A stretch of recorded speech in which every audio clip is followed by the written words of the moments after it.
តោះយើងបន្តមេរៀនទៀតណាបើនិយាយទៅ project នេះដែលខ្ញុំកែនេះកែដល់ត្រឹមប៉ុណ្្នេះហើយនេះអញ្ចឹងតមកទៀតយើងកែចូលមកក្រោមទៀតបាទអញ្ចឹងបើសិនយើងមើលផ្នែកខាងឆ្វេងខាងនេះណានៅលើ sample reel របស់យើងនេះគឺបន្ទាប់ពីផ្ទាំង new នេះមកគឺយើងចូលដល់ផ្ទាំងនេះ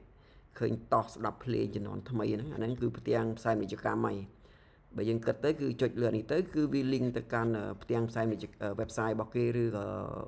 Facebook page ឬក៏ TikTok link អូខេអញ្ចឹងទៅហ្នឹងគេថា advertising ណាអានេះបាទអញ្ចឹងយើងធ្វើអាមួយនេះសិនហើយបើយើងមើលចុះពីក្រោយនឹងមកមួយទៀតនេះគឺជាផ្ទាំងព័ត៌មានផ្សេង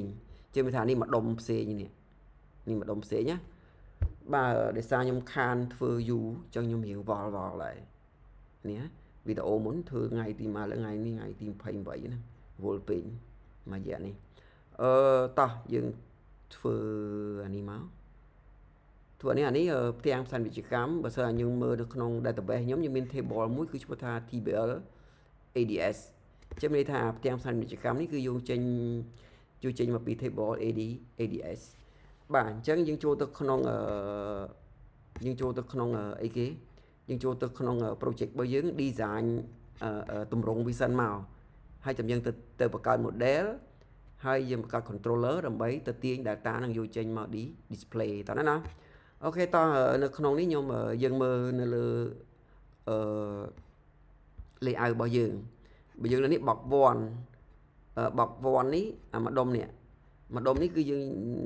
គឺអាមួយផ្នែកខាងនេះនឹងឯងបកវ័នហ្នឹងណាបាទដល់ពេលអាបក2នេះគឺមួយផ្នែកខាងនេះនឹងឯងអញ្ចឹងខ្ញុំសុំគ្រប់បក2នឹងមួយកុំឲ្យវាញ៉ៃពេកអូខេអញ្ចឹងម្ដុំនេះអញ្ចឹងដល់ពេលអា new one នេះគឺយើងចង់និយាយពីអាផ្ទាំងម្ដុំហ្នឹងណាអញ្ចឹងអា ADA យើងកើតនៅណាវាកើតនៅខាងក្រោមផ្ទាំងម្ដុំហ្នឹងមានន័យថាវាកើតនៅខាងក្រោមអា new one ហ្នឹងកើតនៅកន្លែងនេះអញ្ចឹងអាចបង្កើត div មួយទៅបាទ class ADS1 អញ្ចឹងមកអានេះគឺយើងដាក់ A ទៅហើយដាក់ img មកដើម្បីដាក់ link របស់វាយល់ទេឡើងហ្នឹងណាដាក់ link image បាទហើយខ្ញុំប្រើ tag A ក៏ដោយសារតែ tag A ដើម្បីយើង link URL ចុចទៅ link ទៅកាន់ URL របស់គេណាអាហ្នឹងដាក់ target ហើយចុះបាទ target ដូចជា blank ឯងស្គាល់អា blank ហ្នឹងណាបាទហើយបើសិនឲ្យយើងអត់ស្គាល់ហ្នឹងទេយើងទៅរៀនក្នុង website មកបើរៀនក្នុង website រៀន web.com អាហ្នឹងយើងស្រួលមើលជាងនេះYouTube ក៏បានដែរតែ YouTube អាចពេលដែលយើង upload វីដេអូទៅអាខ្លះជួបមិនចូលក្រោយអញ្ចឹងណាបើយើងចូលរៀនក្នុង website តាមលំដាប់លំដោយច្រើនជាងវាតាមលំដាប់លំដោយវាស្រួលមើលជាងបាទបើយើងចង់រៀនតាម YouTube ក៏រៀនទៅព្រោះអីវីដេអូជា YouTube ដូចគ្នាទេតែមួយទេណាគិតខ្លួនឯងទៅមួយណាស្រួលរៀនតាមហ្នឹងទៅបាទ blank អញ្ចឹងមកអូខេអញ្ចឹងខ្ញុំសូមដាក់រូបមួយមកហើយរូបហើយជាអត់តន់មានរូបដាក់ទេមើលទៅខ្ញុំសូមមើលនៅក្នុងសូមយក save auto មួយសិន auto save ទៅឲ្យញ៉ៃច្រើនមើលនៅក្នុង resource នៅក្នុង public របស់យើងរូបដូចជានេះមួយបាទរូបមានរូបនេះមួយណាអញ្ចឹងយករូបនេះធ្វើ sample មកទៅកន្លែងហ្នឹងណាខ្ញុំទៅ copy រូបផ្សេងនៅក្នុងលេខ 1.jpg បាទអីគេនេះ asset មាន អត់ទេ asset ខ្ញុំនេះលេខ1ណា run មើលសិនណាចេញអត់ចេញអត់ឡើយមានអីបាទrun មក refresh បងប្អូនគ្នាបាទចេញមកណាចេញ design រូបគ្រូបហ្នឹងឲ្យស្អាតទៅតាមហ្នឹងសិនគឺអានេះនៅក្នុង ADS1 A img អញ្ចឹងចូលទៅក្នុងណាទៅក្នុង CS របស់យើងមកក្នុង CS របស់យើង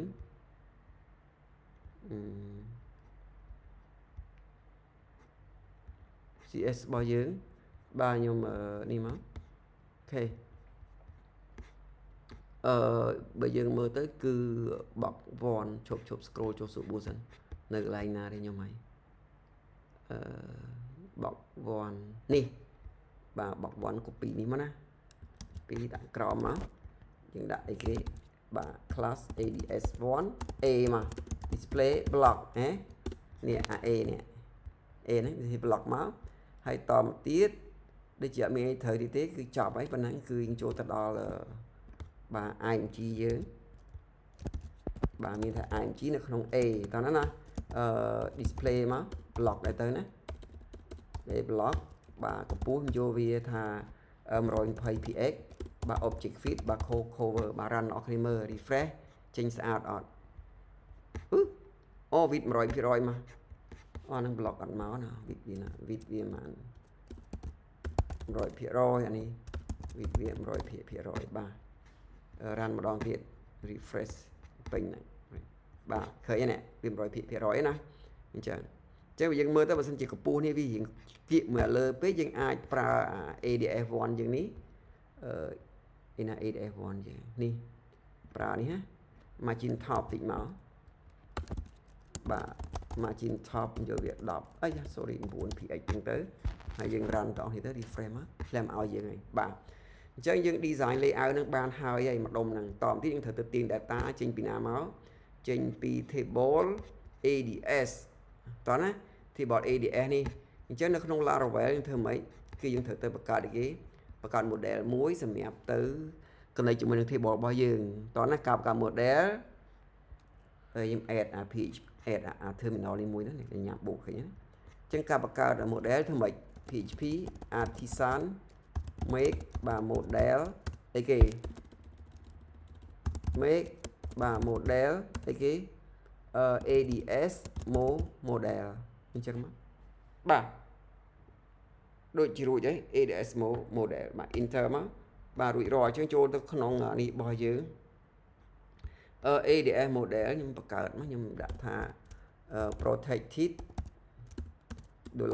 $table ស្មើគេ tbl ADS អញ្ចឹងស្គាល់ណាដាក់តែប៉ុណ្្នេះទៅវាមានថាវាស្គាល់ table នេះហើយតោះណាហើយតទៀតធ្វើអីទៀតទៅបង្កើត controller មួយដើម្បីអីគេដើម្បីទៅទាញ data ចេញពី model មួយនេះ ADS model តោះណាបាទអញ្ចឹងយើង php artisan make បាទ controller អីគេADS បាទ controller ADS controller បាទ enter ពងមកបាទរួចរាល់នៅលើនេះអញ្ចឹងយើងទៅមើល controller របស់យើងគឺនៅក្នុងនេះមួយណានេះ controller របស់យើងណាអីគេនេះ controller អេមែនទេ ADS controller បាទឃើញទេណាបាទធ្វើអីគេគោលដៅយើងគឺយើងចង់ទៅទាញ data ចេញមកពី model ADS model អញ្ចឹងយើងត្រូវ use អីគេ use app model អីគេនេះ ADS model បាទយកមកសិនមកណាអូខេយើងបង្កើត function មួយទៅ public បាទ function អីគេ display ក៏បាន show ក៏បានសេចក្ដីយើង show ទៅស្រួលណាបង្ហាញទិន្នន័យបាទ show មកយើងយកអីគេយើងច្បាស់ data ចេញមកពីអីគេ table model ចេញមើល table model យើងសិន table model បើនិយាយពីទម្រង់បើនិយាយពី structure របស់ database table មួយហ្នឹងគឺ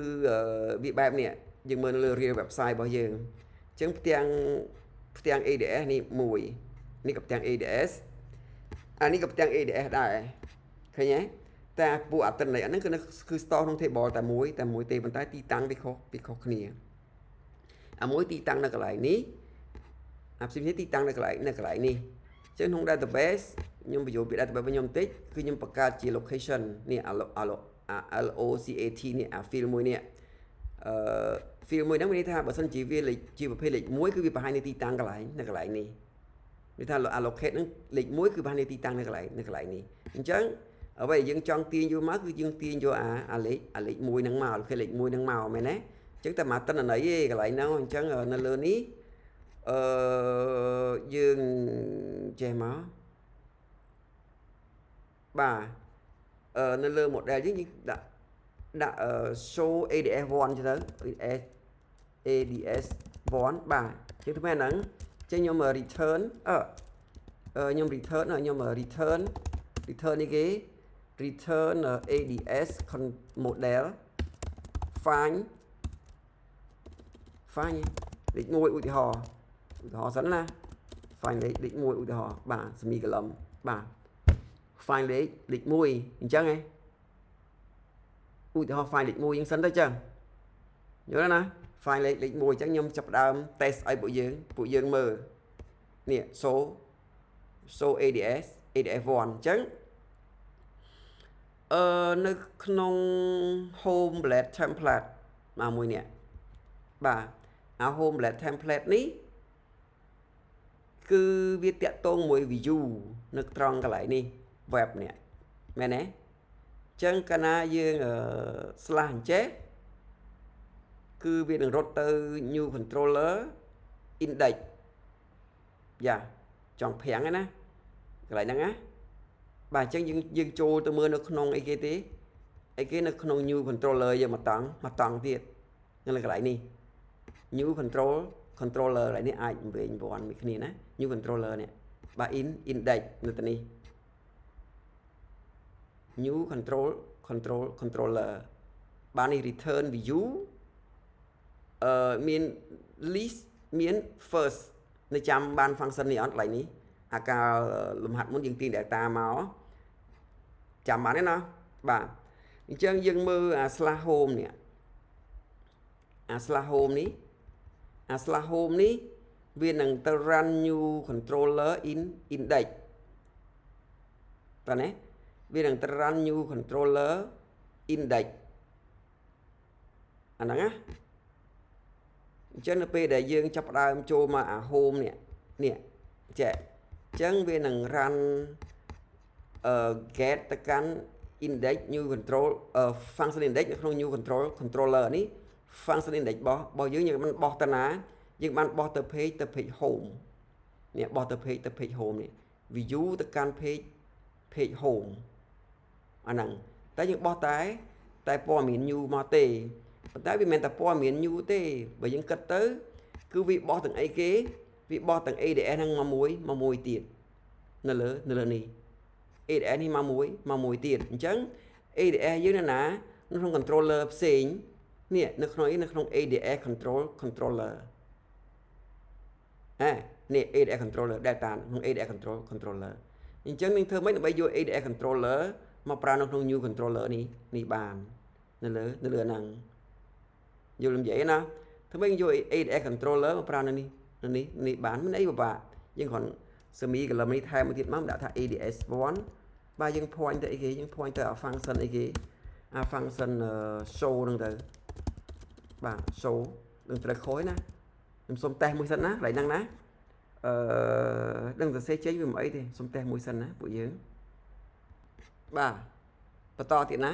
អញ្ចឹងទី1ទៅធ្វើអីគេតានេះឲ្យវាមកសរសេរអីយកភ្លាមណាជាងត្រូវ import អីគេ import អានេះ ADS ដោយសារយើងចង់ប្រើ function អីគេយើងចង់ហៅ function show នេះ show ADS1 នៅក្នុងគេនៅក្នុង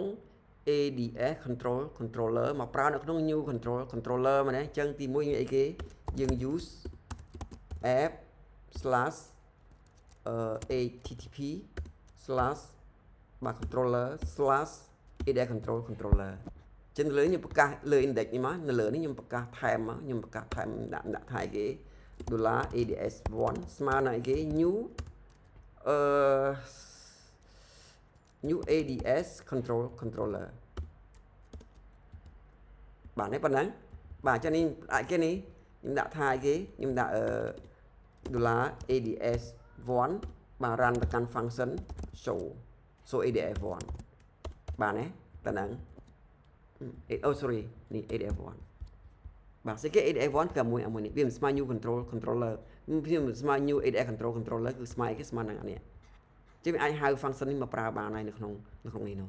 បាទចុះនឹងថាប្រើបានយើងតេស្តទាំងអស់គ្នានៅក្នុង home របស់យើងនេះជឿនៅខាងក្រោមកន្លែងនេះខ្ញុំសូមដាក់ H1 មួយខ្ញុំដាក់ថាអីគេនេះ ADS1 បាទនេះ$ADS1 មើលវាជាលទ្ធផលមកឲ្យយើងអត់នៅលើហ្នឹងតោះណាបាទអញ្ចឹង refresh ទាំងអស់គ្នាបាទ refresh បាទ error ព្រាតបាទ ADS model not found អូខេវាអត់ found ADS model អញ្ចឹងយើងទៅ check មើលកន្លែង controller របស់យើង ព្រោះយើងដឹងថានៅក្នុង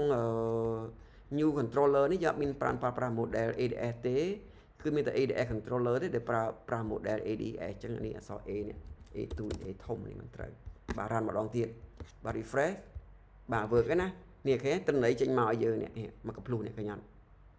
នេះមកកំភ្លុះខាងក្រោមនេះហើយមកឲ្យយើងហ៎កន្លែងនៅកន្លែងហ្នឹងបាទអញ្ចឹងយើងឃើញណារបៀបប្រើ controller នៅក្នុង controller អញ្ចឹងណាអញ្ចឹងវីដេអូក្រោយខ្ញុំនឹង display data ឲ្យយើងមើលអញ្ចឹងណា